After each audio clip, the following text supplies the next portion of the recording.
Welcome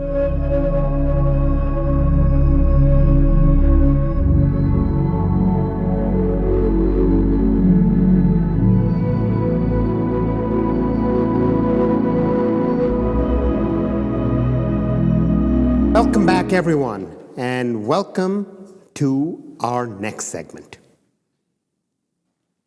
It has been wonderful to hear from these four speakers so far who have taken us across such a dizzying array of ideas. And, as we move into our next segment, it's wonderful to see that more faces have joined us from around the world. Thank you all for being part of this important conversation. Do feel free to direct questions and comments to speakers on the chat, right? We've got this chat in parallel, and so it's nice to see folks engaging on that. In our next segment, we continue our travel around the world. As we have traveled around the world, we've heard from the different views of designing for the unimagined from our four speakers. We've heard about expanding the dimension of our imagination from the frame of purely human-centric to life-centric. We heard that from Cece, we heard that from Michelle, we heard that from Richard. So we've heard that's one of the frames that we've heard expanded. We've also heard about expanding our imagination to include the temporal dimension in many ways. We heard about going from sort of a typical three-horizon approach to a fourth horizon, the fourth horizon of imagination. We've heard about expanding our vision to include those who are forgotten. We've heard views on how we may approach designing for this increasingly uncertain future.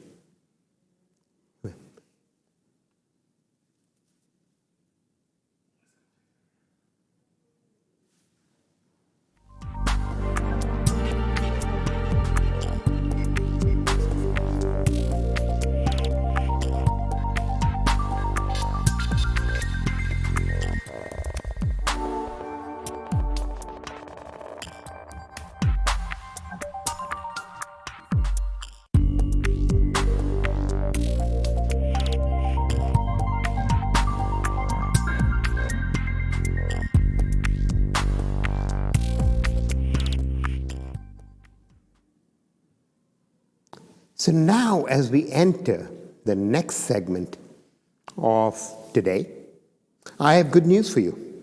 We will continue our travels around the world, and we are going to hear from three more viewpoints from three more spectacular speakers. And this time, we will go to Italy, we'll go to the United Kingdom, and we'll go to the Netherlands, and hear three distinct and different vantage points to the idea of designing for the unimagined. And after we do that, we'll bring back the three speakers together on a panel where we'll continue to explore that question. And the question is, how do we design for an increasingly uncertain future? I hope you're really enjoying the flow of how our speakers are taking this journey, and let's get ready to move forward. Our next speaker joins us from Turin, where she works at a different scale than we've talked about so far, the scale of the city. Graziella Roccella is Chief Research and Product Design Officer of Planet Smart City and leads the design of Planetis products and the best practices to enhance our smart solutions worldwide. Her areas of expertise are many. They include research, innovation, and the integration of smart solutions into urban design. She was an adjunct professor of urban design and architectural design at the Polytechnic of Turin. And she's also the author of this excellent book, her book, Gio Ponti, Master of Lightness, published by TASCHEN. You can read it in one of 5 languages. So please welcome Graziella Roccella. Good afternoon, everybody. Thanks, Surya. Thank you for the invitation. And yes, I'm here from Torino, but I also represent Brazil, India, and UK today. So after this presentation from Michelle, I really feel uncomfortable because I am focusing. So after widening the topics of design in the uncertain, in the imagined, now I have to focus because what we do here in Torino is that we design and we plan a future, one of the possible future for many people, for thousands of people who are in need of an affordable housing unit. So first of all, let me check if you can see my presentation. I think yes, and I'm going to share with you how this concept of designing for the imagine can be also deployed at a district and at a community level and scale. So I hope you can see my second slide, and here I present you how we are focused on large scale projects. Every time that we put our hands on the computer, that we try to have our pens in our hands to design something, it's for more than 1,000 housing units per project. And what we try to do is to transform the way in which the affordable housing is delivered worldwide. So yes, I am based here in Torino. We do have projects all across the world, and we have offices in London, in Fortaleza, and in Pune, in India. So you can see here our developing projects. At the moment, we have developed more than 10,000 housing units all across the world. And today I'm trying to focus on how difficult, uh, how much responsibility we have when we design and try to combine the integration of smart solution with high standards of quality with the affordability, because we're trying to democratize, to make the house accessible to everybody. So in a way, I'm going to show you what 5 years ago, 2 years ago was really unimagined for those people that today are inhabitants of our products, our district. So I try. You also might wonder why architects and engineers are talking to the world design organization that is more focused on products. The novelty is that also the real estate industry is trying to focus on products, and our products are not just shelters. Our products are new opportunity of life, of living for these people. So our mission is wide, but I brought you here just two segments of our mission. That is a dedication to innovation and being a mindful leadership in the sector. So Planet nowadays it's a visionary company which innovates and introduces new concepts and ideas to the world and to the industry of affordable housing by combining together smart innovative solutions with the affordability, as I told you. And we aim to contribute to the greater good and change the world. We are committed to being a leader in this new space by setting up an example for other developers and for all the other developers in the housing sector. All across the world nowadays, there is a huge demand for affordable housing. And so this is not just devoted to emerging countries, but it is a problem all across the world. The global smart city market continues also to grow rapidly. Every day there is a new product on the smart city market. And what we try to do is to collect all of this idea and to bring together, because we want to really deploy into our project. So what we try, we are to what we think we are is an innovative real estate company with a global footprint in the affordable housing market.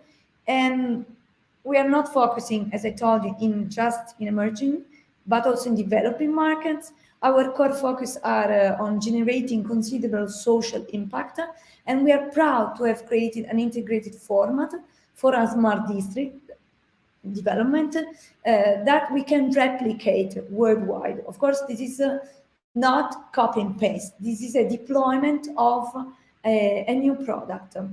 So let me go more in detail. This, for instance, is a rendering of one of our housing units in Aquiraz near Fortaleza. You have to imagine that this is delivered to the,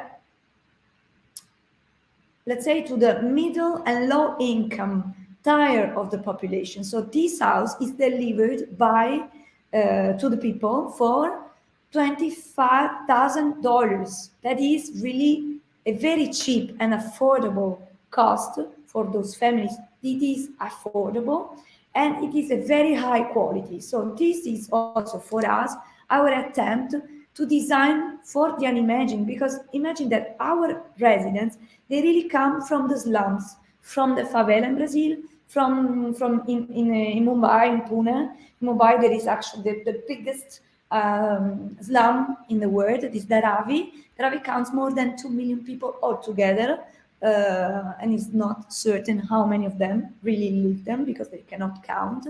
Those people are not the urban poor, because people who live in Dharavi are also young engineers, young architects, young professionals, exactly as we are, as we were, and due to their very low level of, of income, they still live in the slum for at least 5 years before they got the money to buy a house. Okay, so what we try to do is to deliver to the market, to those markets, products that are smart, that are very high quality, and that are affordable for those kind of people, so that they can also aspire to another way of living.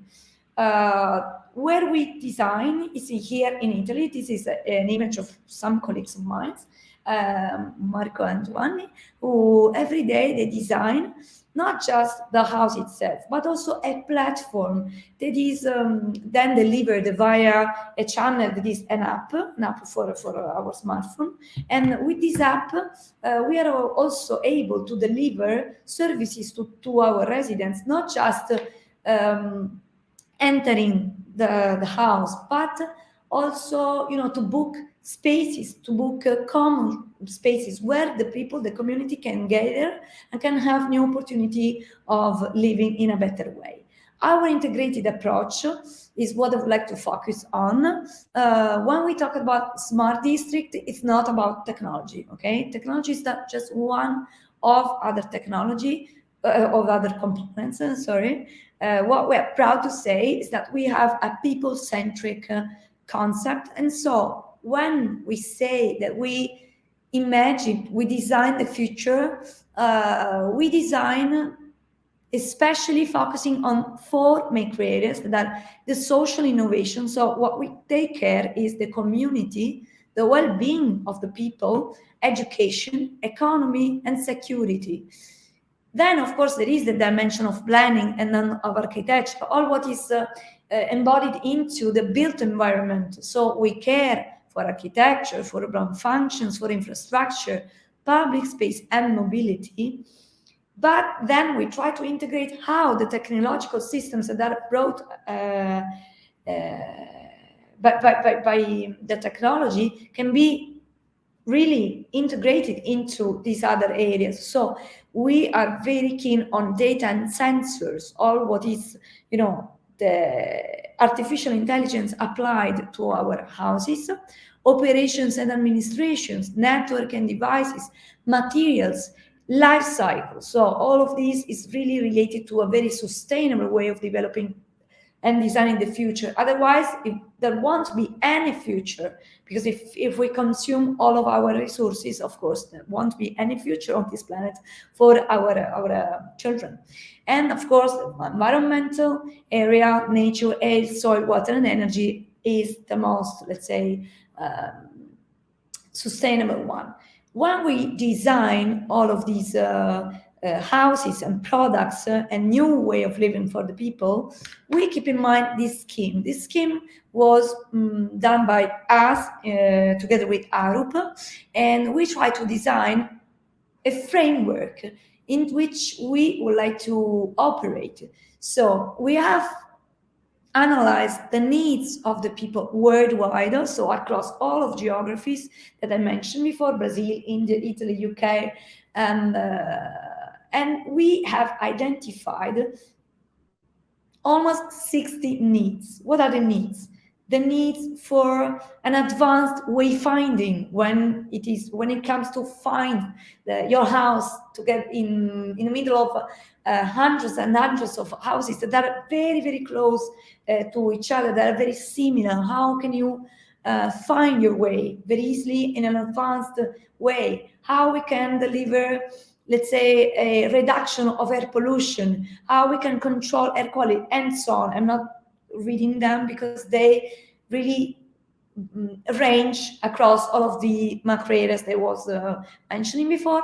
And for those needs, we have found on the market already existing. So we haven't got to invent, to deploy, to design anything, because it's already there.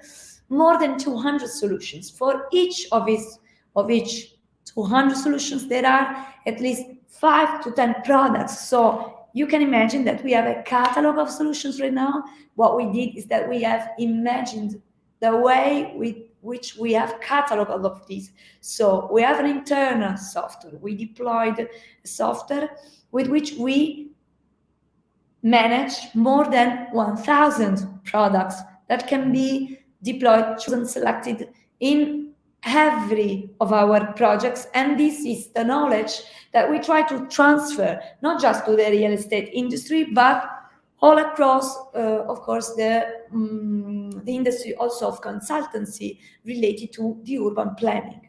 This is an example of the solutions that we can deploy into the districts. And what we do is that from those thousands and thousands of products, then we pick up the proper ones for each project, and we tailorize our proposal. But this proposal, yes, it's tailorized for that project, but stands, of course, into a format. So we are really trying to industrialize the sector of the affordable housing. We observe, we analyze all of the smart solutions with the products, the services, and then we select those that are best suited to the project that we are designing.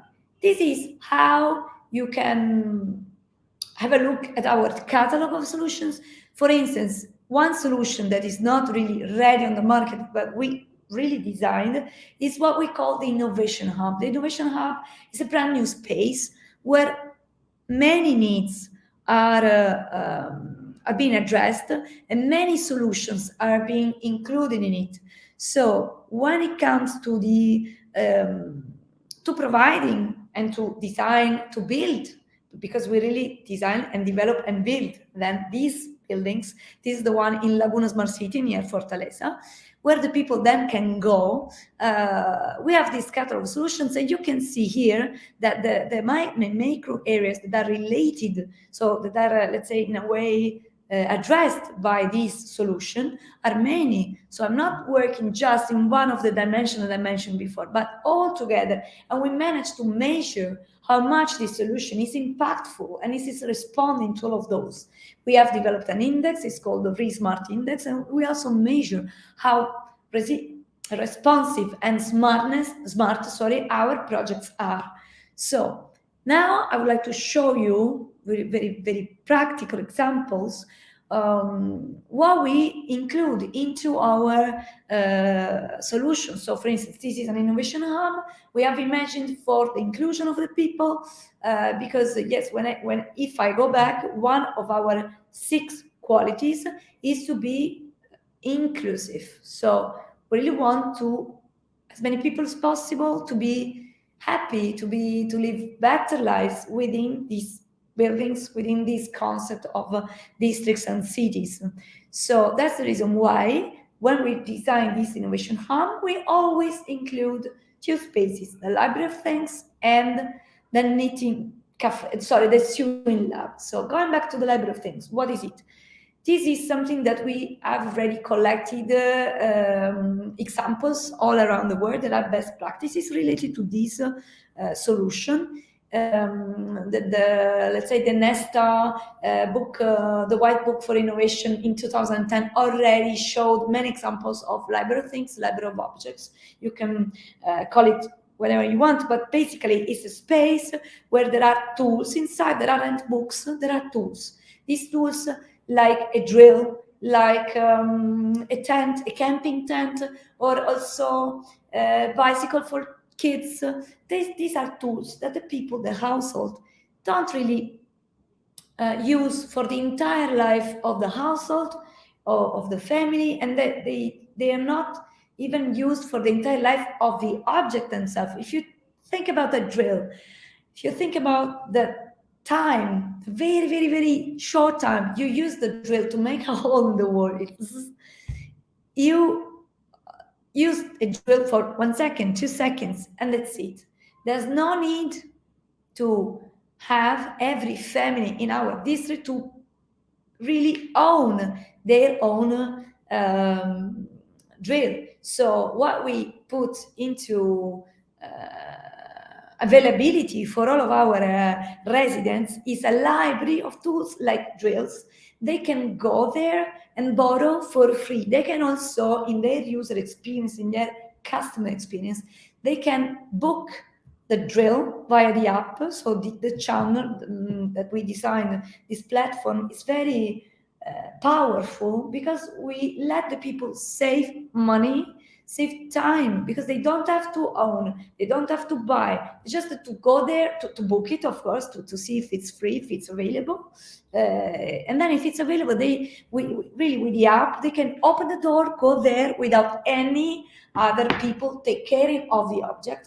This is a very good example of the integration of technology, the digital technology, within also a very powerful tool for the empowerment of the community, because we by delivering these tools for free, we are paying tools.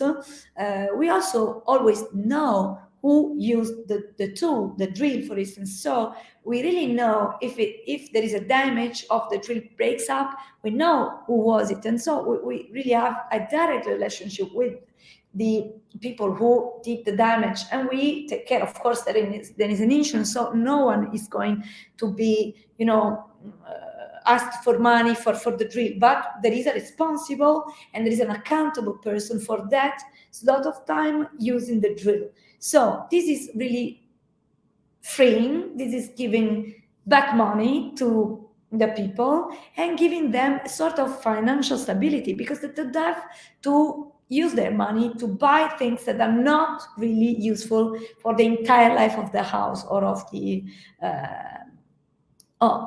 object. Same thing for the sewing lab. We have here, this is really a lab for women, generally speaking, but also boys are welcome, of course. And so, for instance, the Knitting Cafe is an initiative, it's an event that is taking place once per week. And it's also cross-generational, because usually there are grandmothers teaching young children, young daughters, how to knit or how to sew. And so this is where just a space is kind of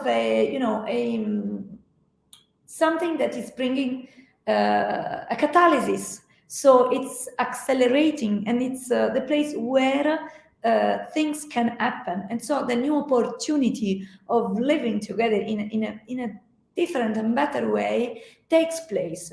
You can imagine the impact, how impactful, how powerful this kind of situation is, because where women can gather together, they can also talk about their experience, their life, they can exchange thoughts, experience about safety and security. You can imagine that Fortaleza is not Torino, is not London, is not Milano.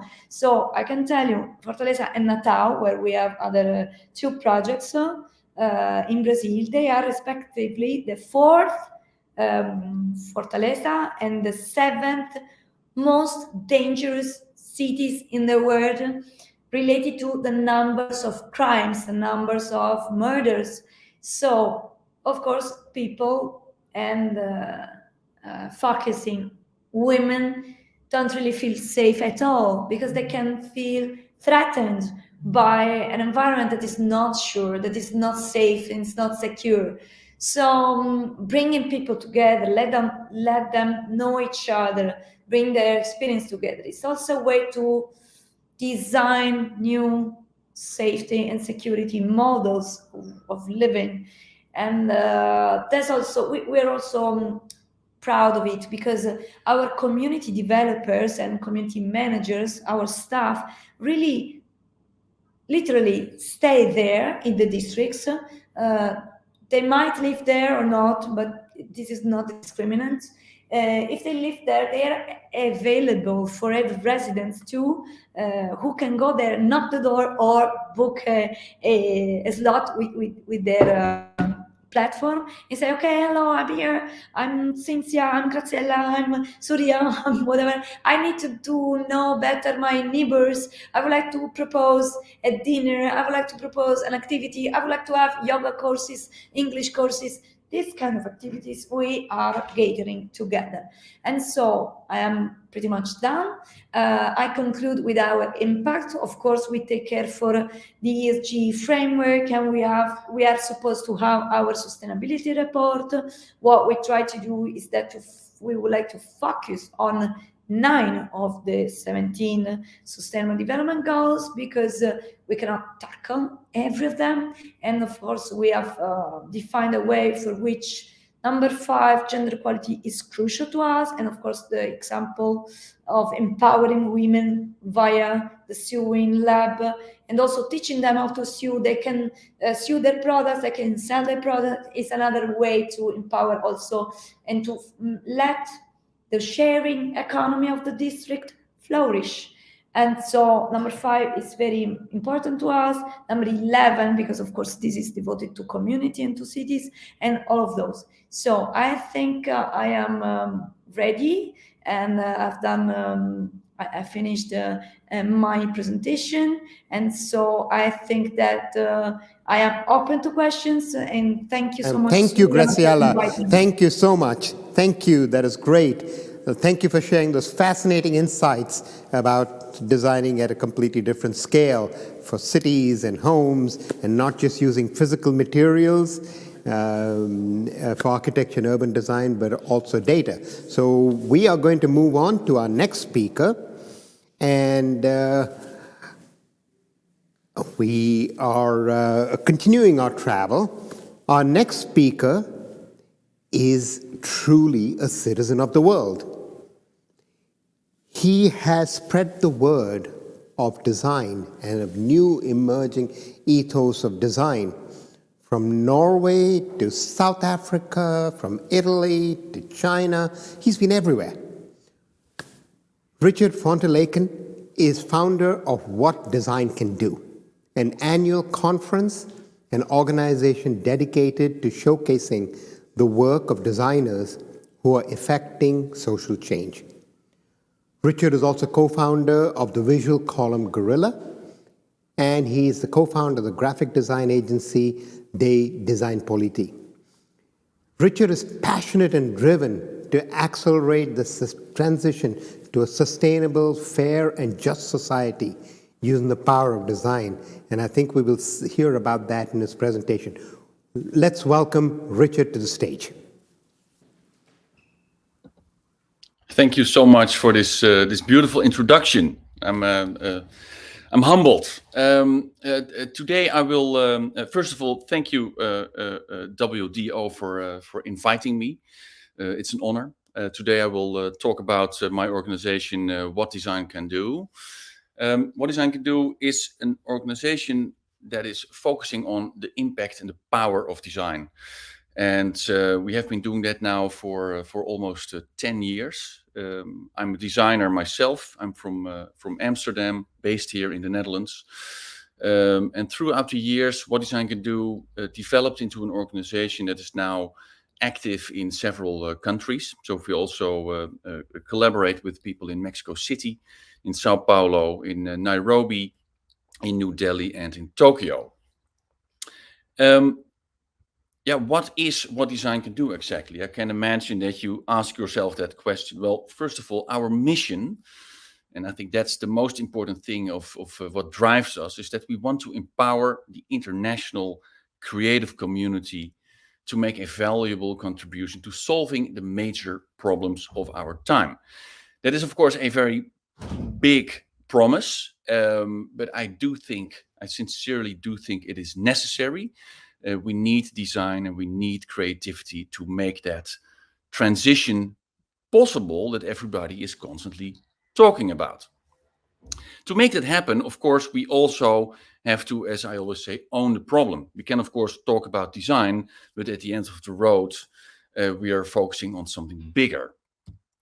Because the climate crisis involves everyone.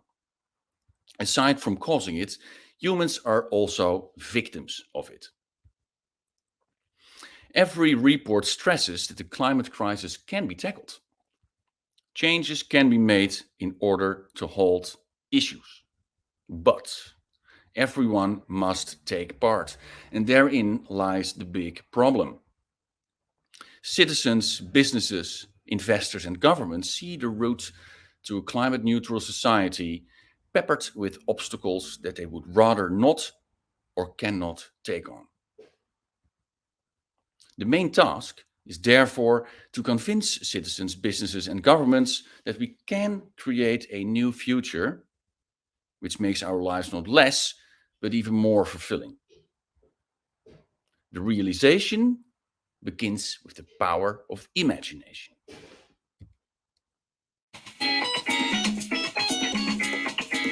At What Design Can Do, we believe that design is more than making pretty things. Design and creativity have the power to transform societies. Money, the government, science, or the United Nations cannot solve the problems of the world alone. We need design and creativity to come up with alternative strategies, fresh ideas, and provocative thoughts. What Design Can Do organizes annual conferences in Amsterdam, Mexico City, and Sao Paulo. Speakers from all over the world share their visions. What Design Can Do is the perfect place for designers and creatives, as well as businesses, industry, NGOs, and governments to explore and start using design innovation. The What Design Can Do website, blog, and social media are engaged platforms for discussions on design and issues like climate change, social justice, health, and well-being. To actively search for fresh ideas and insights, What Design Can Do organizes global design challenges around the big issues of today. We ask the design community to come up with new answers to questions like the integration of refugees and climate change. We challenge creatives to upload their ideas to our website. An independent jury selects the best ideas to enter an acceleration program to develop them into viable products and business cases.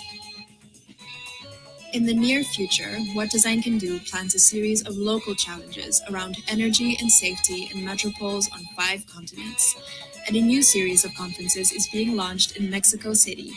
To see how you can join our movement, visit whatdesigncando.com.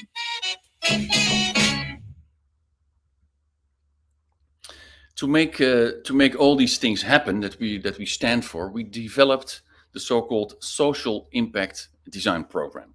This program contains several directions and several frameworks, and one of them, of course, very important, is community building. So throughout the years, we have been organizing all kinds of live events, conferences, festivals, workshop programs, etc., etc.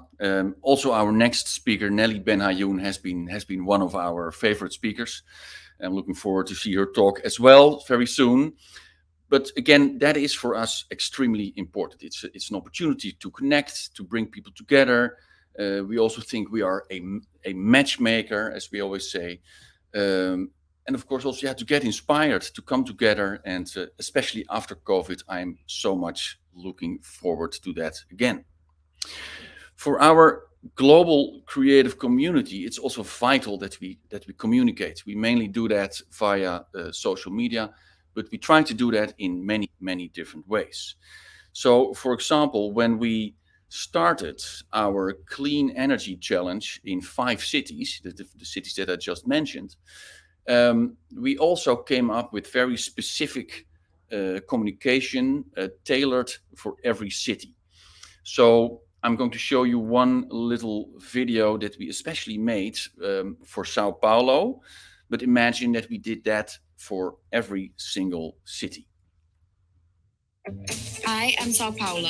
I host 20 festivals each month. You can eat in 12,500 restaurants or meet my 21 million people, passionate, inspiring people who are hardworking and flexible, which helps because the traffic here, well, sucks.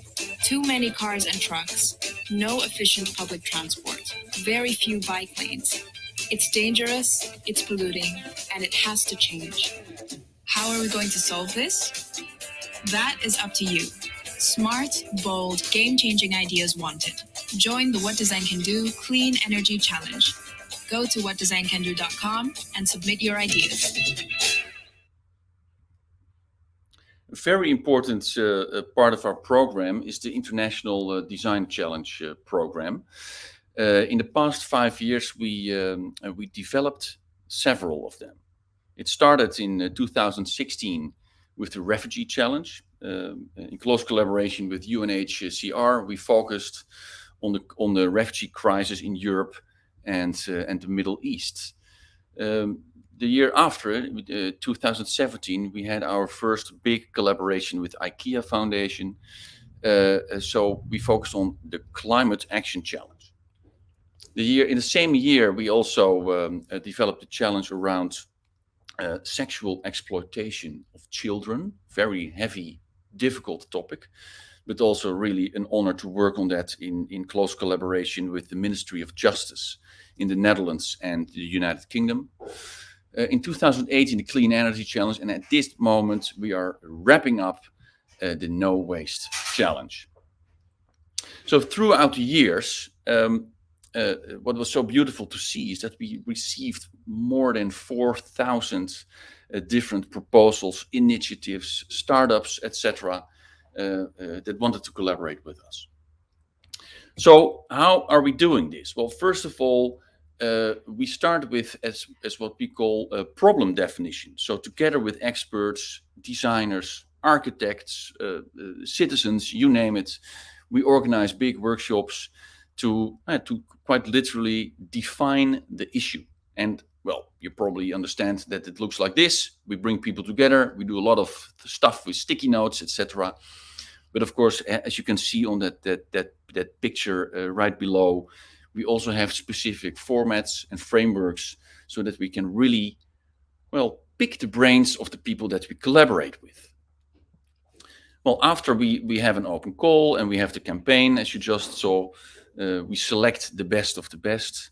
And these people also receive money. They get approximately 10,000 euros. And we do that, of course, in close collaboration with our sponsors and partners. And next to the money that they receive, even more important, we offer them an accelerator program.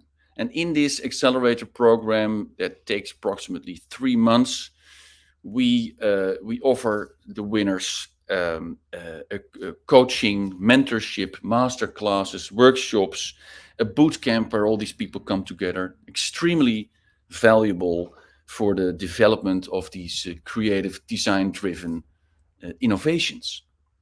And I can imagine that you also ask yourself, okay, what exactly comes out of that?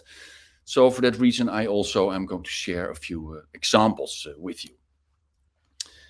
So, for example, this one, how do we rethink and redesign the way we cool our homes?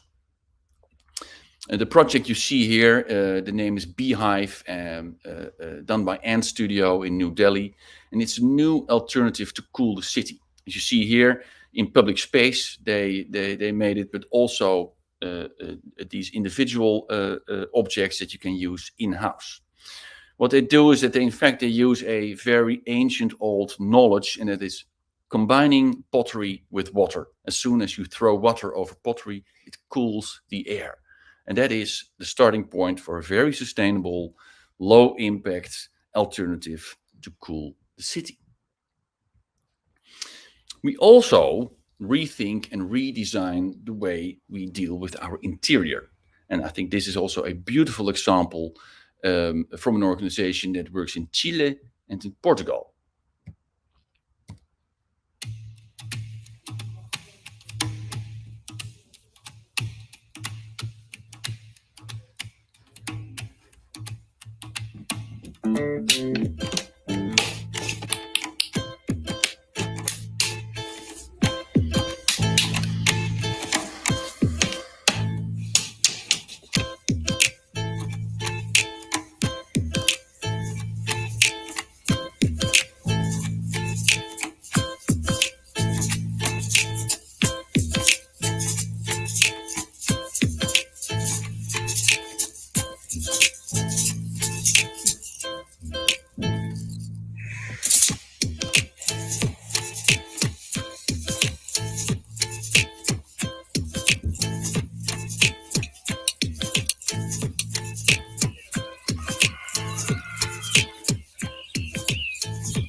And what I appreciate so much about this project, that in a way it ticks all the boxes. And it is about the seductive power of design. So you really want to have it, you really want to buy it.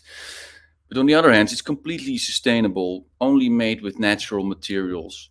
And last but not least, it's also done with local communities in, as I already mentioned, in Chile and Portugal. Last but not least, we are also today talking about life-centered design. But of course, at the end of life, we also have to deal with death. And one of our winners came up with a very provocative, I think extremely interesting new project, and that's called the living coffin. This coffin is made out of mycelium, which is a fungi, a living organism. And the whole idea is that you, as soon as you are buried in this coffin and your body will disappear in 45 days without leaving a single trace. So as you understand, we always focus with What Design Can Do on designing a better future for all. But we also have to live up to the expectations. So for that reason, we also measure our impact. I think it's extremely important for us as a design community or as a creative community that we also can show that what we deliver also works, that it has impact. So as you can see here, with the challenges we developed, we reached out to more than almost 7,000 participants. At the end of the road, we accelerated 55 startups from 105 different participating countries, etc., etc. Also, these 55 startups are doing very well. 80% of them is still surviving and thriving. Or, for example, when you look at the bottom at the right corner, 15 million euros has been fundraised by the initiatives post our program. So that gives me a very positive and great feeling about how our program is ongoing and developing. Of course, we still learn every day, but it's very rewarding to see how everybody is doing. Well, to finish this presentation, I also would like to show you a small video about our No Waste Challenge campaign, so that you see a bit how we approached it and how we try, and I think also succeed, to reach out to our global creative community. So again, this video is about the campaign. I was taught to design trash. And I've designed trash. I have been a bad designer. But haven't we all been bad? Because at the end of the road, everything we design ends up as trash. The No Waste Challenge is a global design competition by What Design Can Do that calls on the creative community to submit innovative solutions to reduce waste and to rethink our current take-make-waste economy. A cross-media campaign raised awareness and mobilized designers and innovators around the world to submit their ideas. In-depth research on waste and consumerism resulted in a briefing pack. The brief translates intimidating problems into inspiring opportunities for creatives, and we identified local perspectives for 6 focus cities.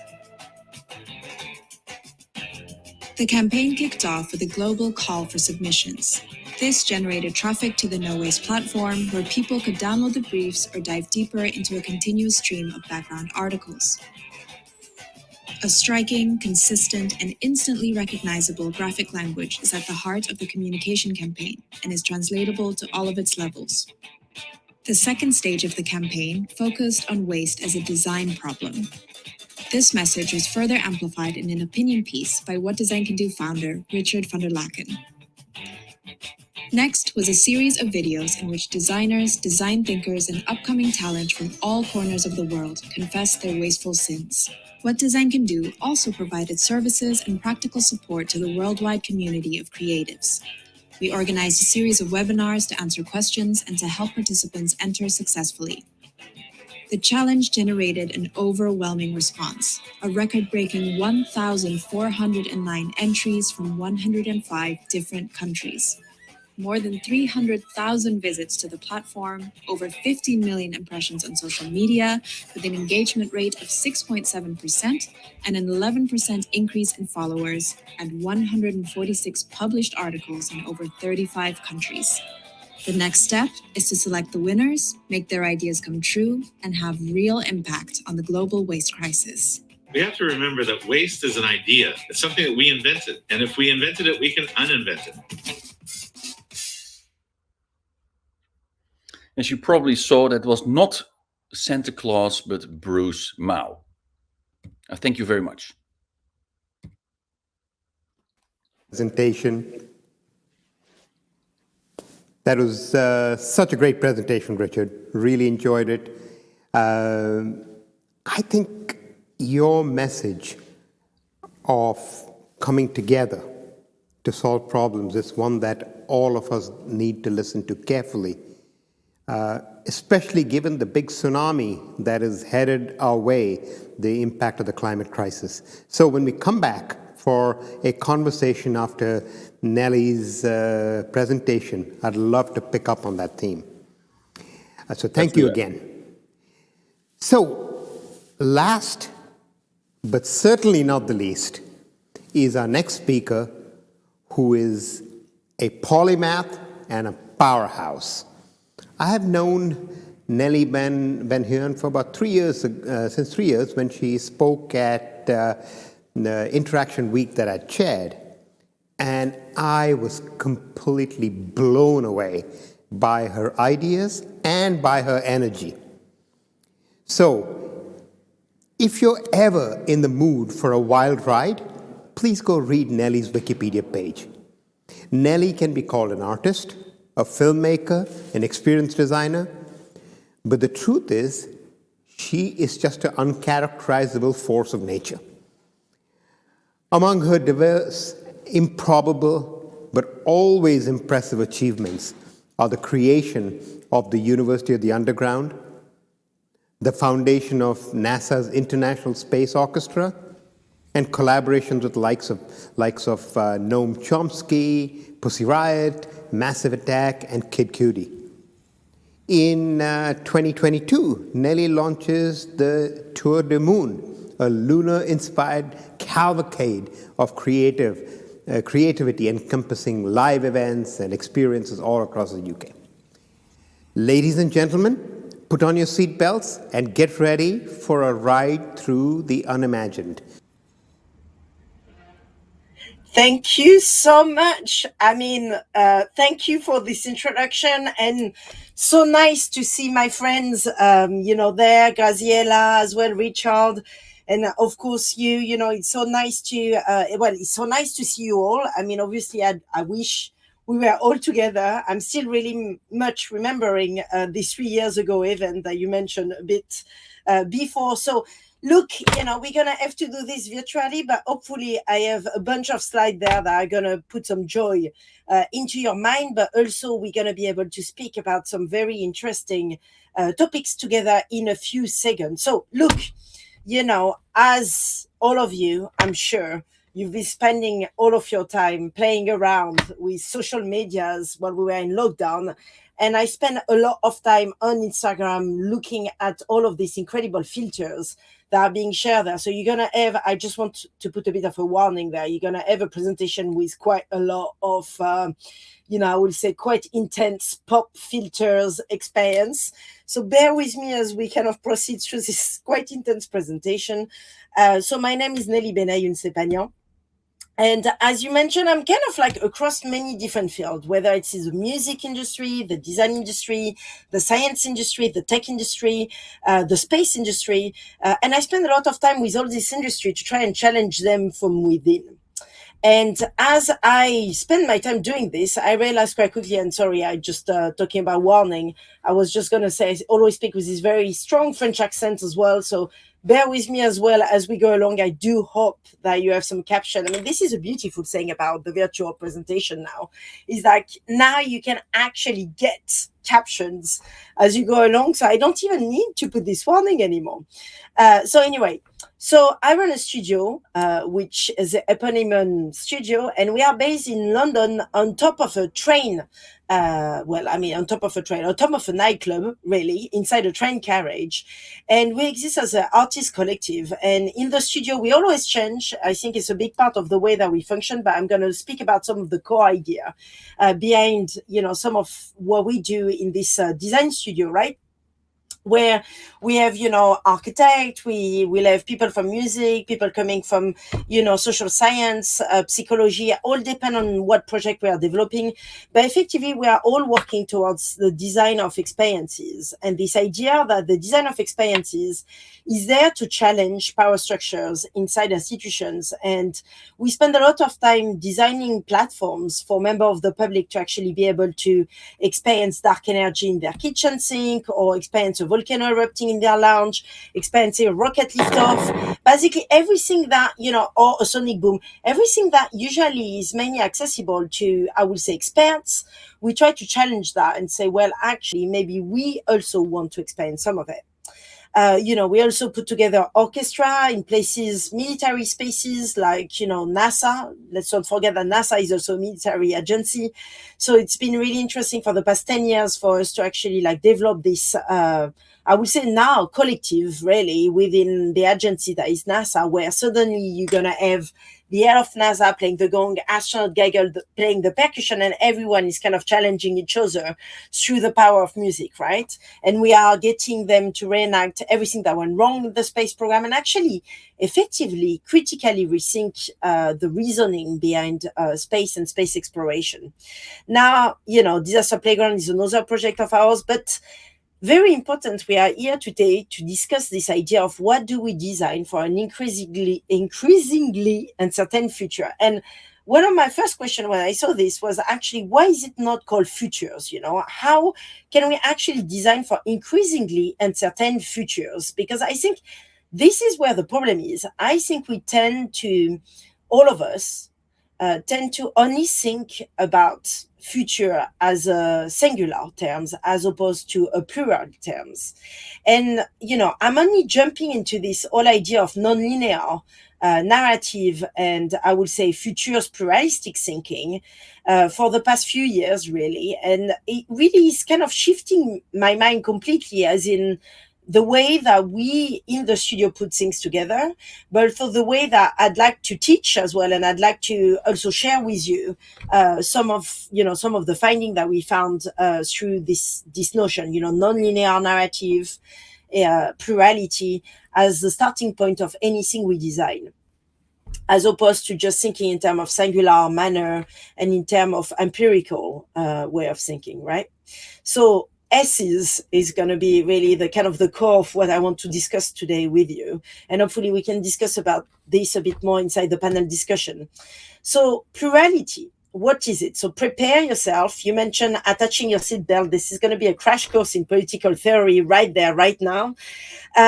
So you probably have heard about ideology before, but perhaps not so much about pluralistic thinking. So, ideology is the idea that one idea rule it all. And most of the way the educative system is running nowadays is very much following this idea that there is one truth. There is one reality. My reality is different than yours, but yet I'm going to be able to speak on your behalf and actually make of your reality mine. This is ideology. And this is colonial thinking, right, in action. That is what ideology stands for. Now, pluralistic thinking exists on the sideline of that, obviously. It's, the core of the philosophy of people like Hannah Arendt, which I'm going to talk to you a bit more about in a second, but it's also the idea of actually bringing together multiple viewpoints on the same table. It's about fighting the status quo, and it's basically being very controversial, which is, kind of like actually not just opening up doors that we all like to open, but actually starting to ruffle a few feathers, whether it's in institution or whether it is within our community itself, within the designer community as well. So, for the past, I would say 5 years, really, we've started to shift from designing experience for the few to actually really starting to design platform in which communities are able to organize and are able to be provided with the tools so they can organize. And I'm not going to say anything different than what Richard or Gabriella are putting together, in the sense that they are each developing organized community in their own right and terms. But it's really this idea that, there is movement which kind of establish themselves and disappear. And I see really a big difference in terms of like how you start to support cooperative, you start to support new formats such as, I would say democratic federalisms, like all of these new formats that, in a way only exist at the stage of experiments. And I think this is what I love about them, because they are really useful tools for us to build support networks within the underground, within the grassroots, within the transnational community, above and beyond nation states, above and beyond, governmental politics. And the other things that fascinate me, with all of the platform we put together in our work is this idea of long term as opposed to trends. And Richard kind of mentioned it, also by actually looking at what is the impact that he's doing every year with what design can do. And I think it's a really important thing to actually develop data, but also like look at actually what you are doing so that you maintain yourself on a long-term basis. And, Richard's been doing what design can do for, I don't know how many years now. It's going to be nearly 9 years, 10 years, maybe it's going to be the 10 years anniversary, perhaps, it doesn't make us any younger.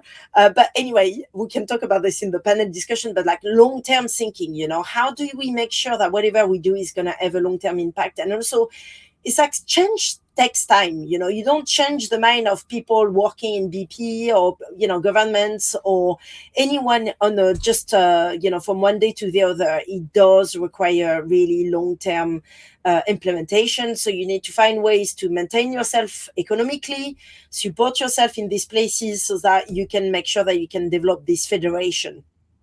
And that's, for me, is really important.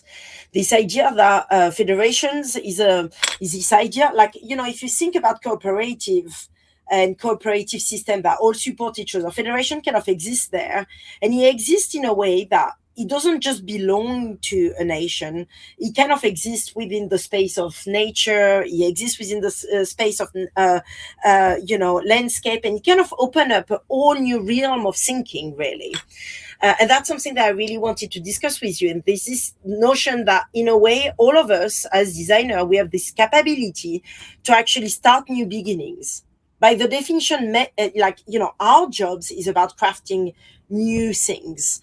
We start new beginnings. And in that sense of developing new beginnings, we can really activate radical imagination within this community, so to make sure that we don't repeat history.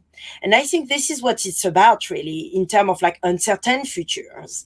How do we make sure we don't repeat as well the futures that we have already experienced 100 years ago, and we keep on experiencing now with the development of, colonization, colonial, I would say visions for the moon, for example, is by actually activating radical imagination. Anyway, I'm obviously already getting carried away and realizing that I only have 50 minutes and I'm well above and beyond, and this is absolute chaos and you're completely lost at this point, and we're not even close to the 345 slides that I've put together for you. So I wanted to kind of like dive in a bit further in this idea of pluralistic thinking, and maybe I'm going to be stopped in a second, but someone that is a fervent believer in plurality is obviously Hannah Arendt, and she back in 1945, she experienced the Second World War, and then she wrote a book called The Human Condition, in which she depicts already uncertain futures. She looked at the power of nuclear powers, but also satellites and surveillance systems, and she already planned the extension of humanity, back in the 60s already.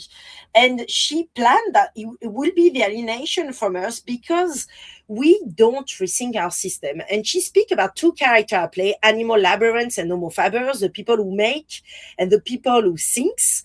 And she thinks about them within the context of institutions. And what she's saying is that the way that we organize our institution, this is an organigram that is the one of NASA, for example.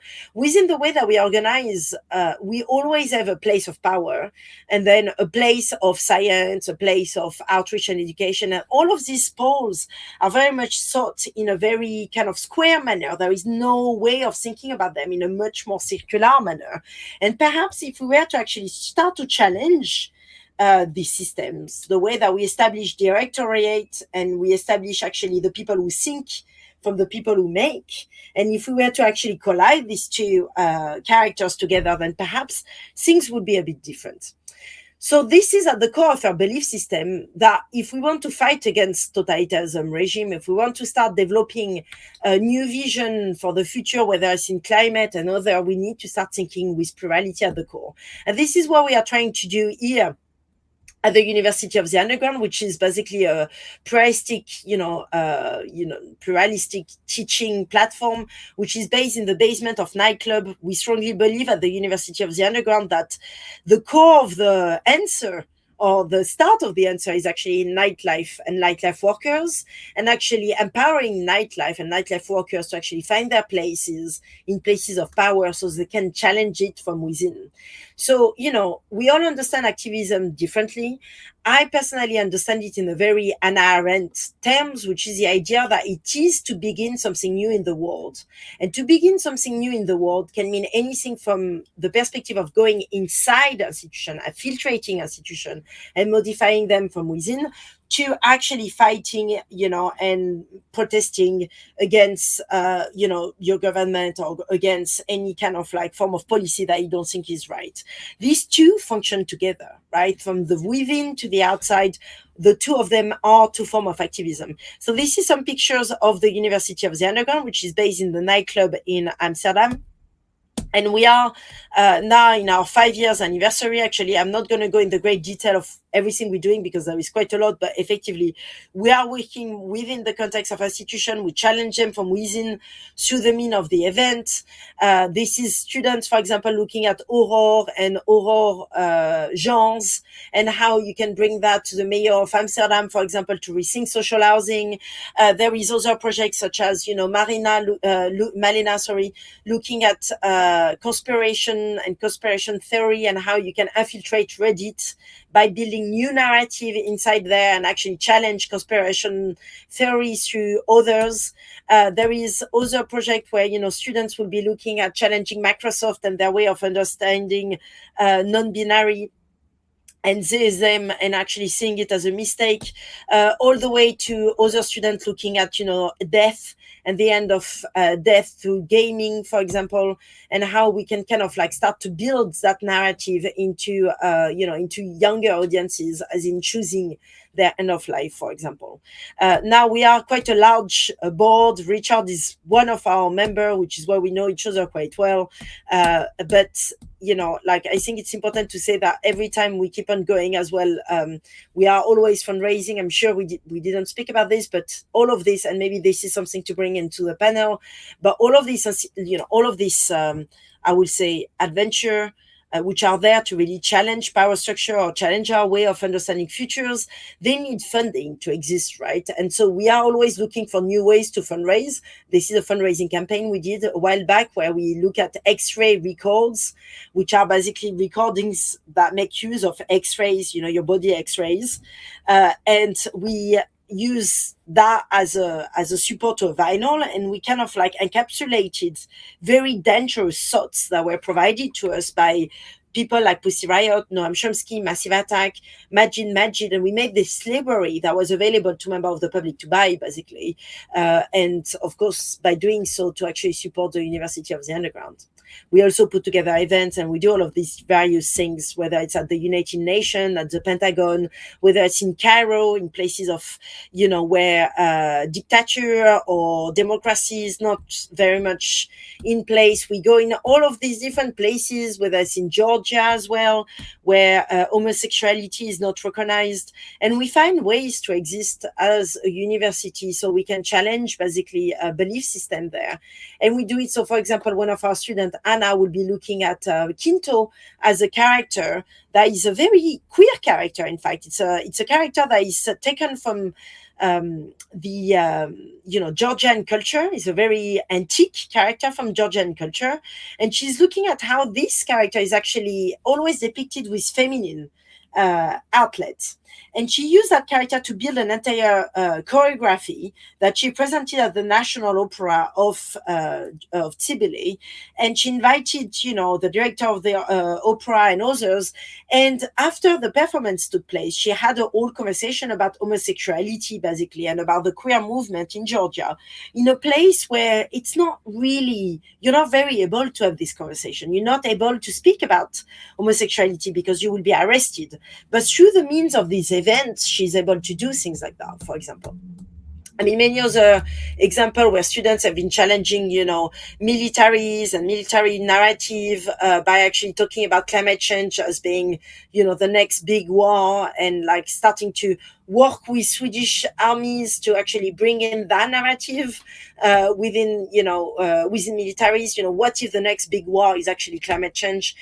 And then we do project with, so this is Majid. Majid used to be the mayor of Sheffield, and he's been running a program about new politics and Afrofuturisms, and how we can start thinking about new form of politics through the means of Afrofuturism or Black radical imagination, for example. I mean, more example like this, we currently have a whistleblowing residency. If you know any 18 to 25 that might be interested in taking part in a mobile residency, so it's a bus going all around the UK in which youth are able to actually learn about whistleblowing, not only as a practice, political practice, but also as a musical practice. So this idea of truth seeking is really at the core of what we are looking at basically here. And right now we are actually challenging very much the UK government directly from within, because we won a nationwide bid, which was available to any design studio out there in the UK. And we won it with the design of a festival called Tour de Moon, in which we are effectively redistributing the wealth of the UK, because we won a grant from the UK Treasury, and we are reinvesting it into youth, sex workers, nightlife workers, all of these demographics that have been extremely impacted, especially in the UK, because they didn't receive any COVID recovery funds. And we are kind of like basically figuring a way to actually use our festival as a means to build a new charity within the UK Treasury, basically, through the means of looking as well at the moon as a space for us to activate radical imagination. So this is a festival that is taking place in May and June.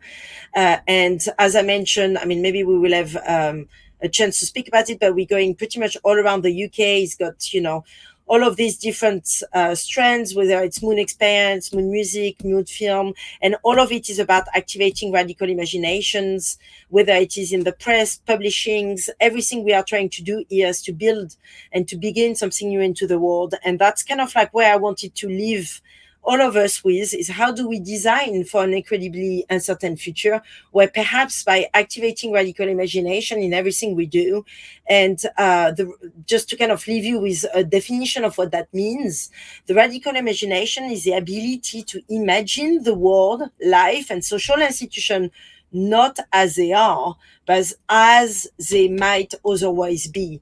It is the courage and the intelligence to recognize that the world can and should be changed. And the radical imagination is not just about dreaming of different future. It's about bringing these possibilities back from the future to work on the present, to inspire action and new form of solidarity today. And you do this by effectively supporting collective experience, supporting and drawing from the past, acknowledging it and pushing it to the present, by developing social movements which reveal and fight system of oppression, and by being in permanent movement and motion, and actually not being scared of doing that. And so I'm hoping that all of you in your respective work, you will be starting new platform and be bold, ambitious in the way that you kind of like build these new futures, so that we can actually modify the ways that things are for the next few years. That's basically is what I wanted to share with you today. Thank you so much. I'm really looking forward to discussing a bit more with Graziella and Richard and all of you. And sorry, thank you. So, Nelly, that is, again, this amazing, energetic tour that you take us through exploring new boundaries. And I'm always amazed at just the number of things you're involved in at one time. I particularly liked what you talked about, this idea of imagining what could be. You know, you think about there is sort of three different logics in the world, right? There's deductive logic based on what exists in the past. There's inductive logic, thinking of what and design brings this new logic, abductive logic, the logic of what could be. And really, your work for me, really shining example of that abductive logic, pushing the boundaries of what could be. So, what I want to do is invite back Richard and Graziella, Nelly. Let's the four of us have a conversation. Yeah. Hey, Nelly. Hello. And so I think it's going to be a conversation. Oh, there's Graziella. Wonderful. So, folks, thank you. Thank you to all of you for just, such provocative ideas. So we don't have a lot of time, but I have three questions. I have three questions to sort of take us in for the landing, and I'll pose it to each of you. And so what I'll be doing is I'll do a 2-minute first question, like 2 minutes to each of you. Next question, 2 minutes, and the last one will be the speed round. Okay, so my first question is a thread that ran through all of your presentations, the notion of collective design, right? The notion, so I mean, this is huge, this is massive. We've spent a century or more in design, of superstar designers, individualistic design. And then we see this thread showing through all of your wonderful work of collective design, of social design. So why? Why at this moment are you so interested in this notion of collective design, of working together rather than working individually? So we'll have Graziella. Do you want to go first? Well, thanks.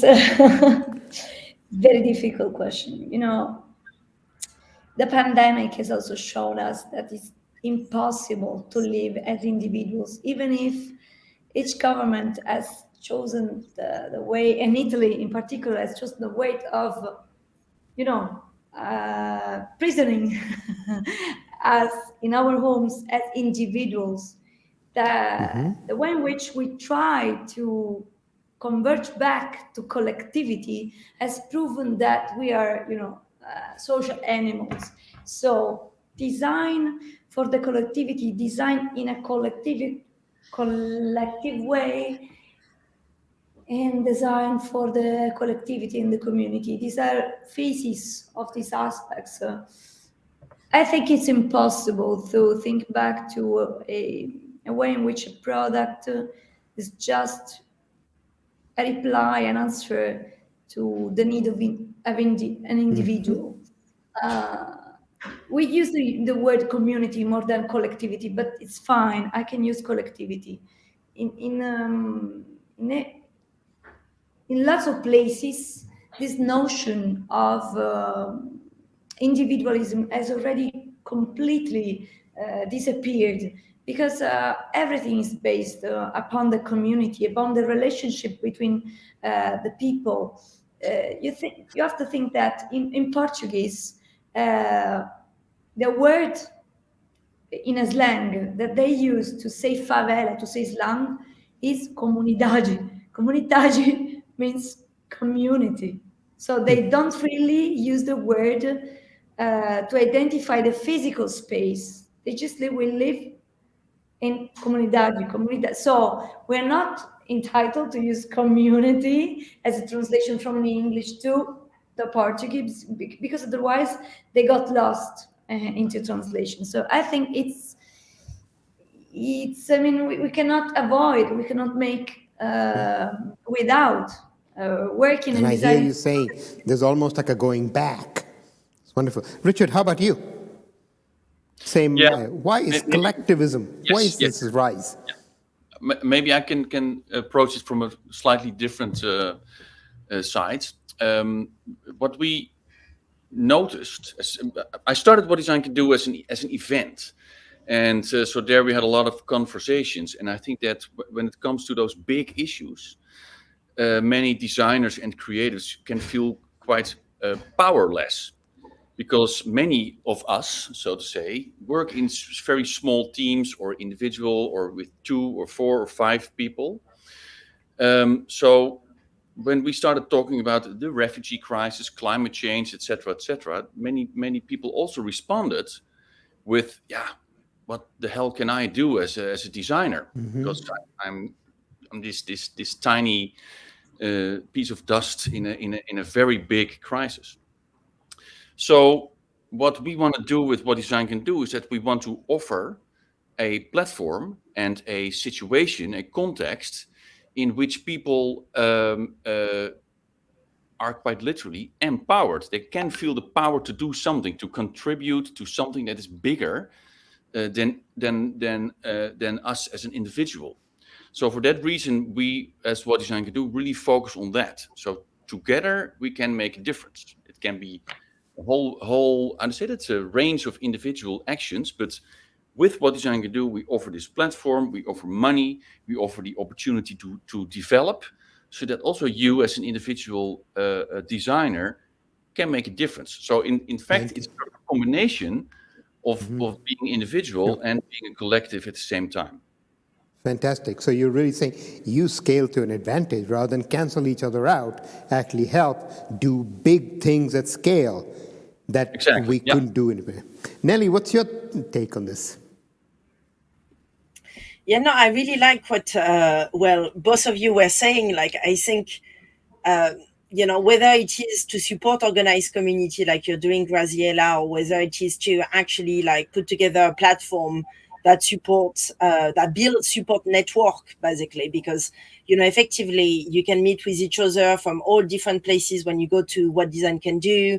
We all meet with each other. We all appreciate how each other go about answering any future challenge or studio challenge, or, and that's what you're doing as well with this conference today, right? So I think there is like these formats are really like are definitely the way forward, but also for us to actually question ourselves as we are developing them, so that every time we are kind of like supporting a new version of themselves, or we are allowing for this experiment to take place. And often what I find is that when we put an event, and Richard was mentioning this for the event, when we put an event together, you have to define the parameters, because health and safety, public liability, all of these different elements. And they really, stop us from experimenting, which is at the core of what we like to do as creatives, right? So it's about allowing for these spaces as well, where we are not too sure what's going to happen. And I think where we can sit uncomfortably with ourselves. I think this idea of incomfort as a part of our collective experience is very important to me right now, because I feel like, we cannot ignore mental health We cannot ignore the fact that youth is, like the youth today has never traveled anywhere or is really struggling to travel anywhere. All of these things that we need to really start to acknowledge, and that have to get us to change the way we function. And we even put events together, or we even do organize community and so forth. So yeah, collective experience for sure, and but allowing frameworks for us to actually start to experiment together. Love that. I love that. I love part of what you're saying. We know some of our large digital platforms hurt us, right? Just the mechanics of these platforms hurt and isolate us. And there's an opportunity actually in the experience of communities to turn those around and use these same platforms to lift us all as well. So I love that aspect of it that you bring, that brings us together. Let's move to the next question here. Thank you for that. Thank you for that. Boy, I wish we had a couple of hours. This is it'd be just it's so much I want to explore with you. So we're obviously in the midst, hopefully at the tail end of this crazy time. This time where, as a species, we've had our first global shared event of this pandemic, and it's been a tough event. Right? And it's last year. We were completely unprepared for this. We couldn't imagine it, and we've gone into this time. And we're also seeing all these ripples, sometimes we call it the Great Resignation, right? I'll just call it, actually, it's not the Great Resignation, it's the Great Reshuffle. I like the words of White Eagle. He's a Hopi elder who's talking about, is saying, this time can feel like a hole without a bottom, that we keep falling. But if we can recognize that it's not a hole, it's actually a portal that takes us to a different place, then there's another frame of the great rebirth. So I want to ask you a very personal question. How are you transforming? How are you being reborn? And also, how is your practice being reborn through this time? We're not going to come out the same at the other end of this time. So let's go to Richard first on this question. Well, you should have prepared me for this question. That's what the panel is about. I understand. This is a quiz, right? So thank you so much for bringing me in this position, going first. Yeah. Well, you got the help of the collective. Yes. Yeah, but Naya, let me say, I can answer it from many different perspectives. So let me try to be short and to the point. But I do want to react in a few ways. First of all, I think that the pandemic also shows how much we think that we can shape everything in our world, which is not true. I think we all suffer a lot from. I can only speak for myself, by the way, from a very first world perspective. And that I find truly difficult. I mean, I'm vaccinated, etc., but there are so many things in the world that are so complex. And here in the Netherlands, we can constantly whine about all the measurements and everybody is in protest. But when we see what's happening on the other side of the world, I really am also a bit ashamed of how we do that here in the Netherlands. And by the way, also in the European Union, sometimes I really think, wow, this is. I think there are bigger things to worry about in our world. Having said that, the pandemic also, because when the pandemic also hit Europe, we started a project that's called What Design Can Do in Times of Corona. And we gave the platform to everybody who came up with crazy ideas, with bold initiatives, with poetic reactions, with you name it. Everything that designers and creatives can do, whether you're a product designer or a graphic designer, an illustrator, an artist, visual artist, etc. And that was, really beautiful to see. So that all, again, makes me very happy. and almost humble to see how creatives So around. new humility that's come through this time. It made me humble. Wonderful. I think that in general, Yeah. because I Great. have been working as a designer now for almost 25 years. And 10 years ago, I started with What Design Can Do. And the big difference with running my own design practice and running an organization like What Design Can Do is that as a designer, I always was in touch with people, in fact, looking for the next project. Where can I put my mark on?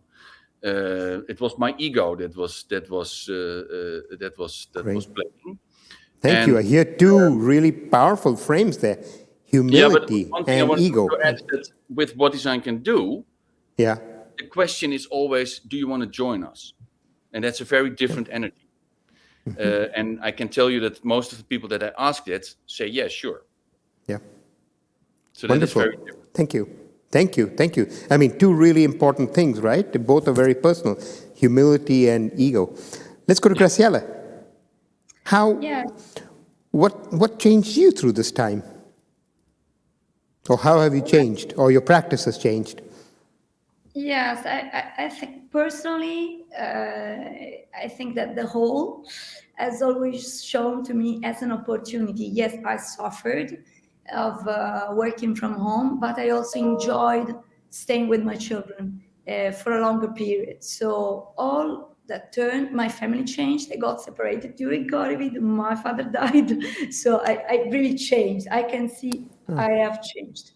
I am changed. I am changing. Right now, the constant is that we change, and I always trying to improve. And that, I mean, all of this whole brought to us was, generally speaking, fear. People got vaccinated because of fear of COVID. People didn't get vaccinated because of fear of the vaccine. So always fear. Fear is an emotion. Fear is within the rational, or can be also irrational. But fear is moving, is pushing or pulling to take actions. So I took actions. My practice took actions. We thought we didn't want to go to be, too much engaged by the fears. We didn't want to be overcome by the fears. So what we did as a practice, that we stopped. Of course, we couldn't build because the building site were stopped. India was, the great thing was that the lockdown was not in the same period in the same countries. So first Italy. By the way, we don't have operations right now here, but then Brazil and then India. So the building site gradually stopped. While the building site stopped, we took the moment, the opportunity. So instead of looking at the fear, we looked at the opportunity. We stopped the operations, but we brought energy back. And so we draw the formats of the smart cities, the smart building, the co-living building, and so on. So that's what we did. We looked from another perspective, from a whole, from fear to, to action, to, yes, I don't know what is the contrary of fear. Might be love, might be something. Yeah. It's fantastic. It's philosophical, but bringing people back together and profiting by the moment of being locked in, and bringing energy back to. Thank you. That's beautiful. Sorry for your loss, and also for the way that you've turned fear into love. Just very inspiring. Nelly, let's go to you. What's one way that this time of the pandemic has transformed you or your practice? I'm loving what Graziella was just saying about love. I'm just going to pick on this because actually a big part of what we are doing now with Tour de Moon, the festival, is we're figuring out ways that we can build platforms so that young people can actually meet with each other, because it's a in real life, festival. So effectively, we are trying to support that kind of like love moment. So, you know, a big part of the way that we have been challenged is like when we design these spaces and this world building kind of experience where members of the public are able to go around, and, you know, we started to think in terms of like, how can we put an igloo, or how can we put a space that is a bit hidden from the public eye? So then, you know, like youth can effectively kiss each other, date each other, you know, do all of these things that they need to be doing, right? That we all have experienced before, but that maybe they have not experienced. So I think there is like this really positive, you know, change in the way that we are thinking about this. Is like back in the day, you might have think about like designing something where you open up the space, you know, you kind of like make it like a, but now it's like actually making sure that there is some little quirky space where people can kind of like find each other, smuggle, and, you know, do all of the secret and forbidden things that you want to do, because, you know, we need that kind of outlet. So yeah. But in terms of the studio, I mean, it's been pretty drastic. I'm sure all of us have experienced this. It's been totally drastic, in fact. But then we won that nationwide bid. So we effectively won 7 million that we then were like, oh my God, we have 7 million in the bank, which is crazy. Like in my life, suddenly like I look in the bank account and I see 7 million. I'm like, what is this? And then obviously we couldn't deal with it. So we just decided to redistribute it, which was, you know, another head fuck in itself, because how do you redistribute this cash? Also, like just a really interesting situation while everything was falling apart. All of my communities were falling apart. Then suddenly we won this thing that we knew we could actually make a difference. And then of course you're then being put into a place of, in a position where, you know, well, now you have the tools to, like, now you have the cash to actually reinvest into the places where you see that it should have been invested, at least within your local communities in a way. So, you know, we can, like, we've been really lucky in that sense, but at the same time, we've been really, really happy to be able to actually flip the bill. Where we thought it should have been flipped, you know, whether it is nightlife workers, whether it is sex workers, whether it is youth, which in the UK, you know, about 50% of the youth club disappeared during COVID. And so for us, it was where we needed to go, basically, and make sure that we can change things. Fantastic, fantastic. Wow. You know, the thread across what all three of you talk about, of course, is through this time of the pandemic and coming out, you are turning into a positive force and you're taking charge of how it evolves. And I'm so glad that we're having this conversation and your guides for everyone coming out of the portal, right? Everyone who thinks they're falling in a hole, I think these words are amazing. So here we come to our last speed round to close. And just one word from each of you as a guide to people who are navigating designing for the unimagined. One word that comes to mind for you. Who'd like to go first? Let's go, whoever's ready to go with their one word. That's important for designers to keep in mind. I heard love, I heard fear, yes, Graziella. Plurality. Plurality, thank you, wonderful. Anyone else want to take a shot at? Optimism. Optimism, wonderful. Plurality, optimism. Nelly, you have the last word. Radical imagination, but that's radical imagination. There you go, well done. We'll write it with that hyphen. So, thank you so much.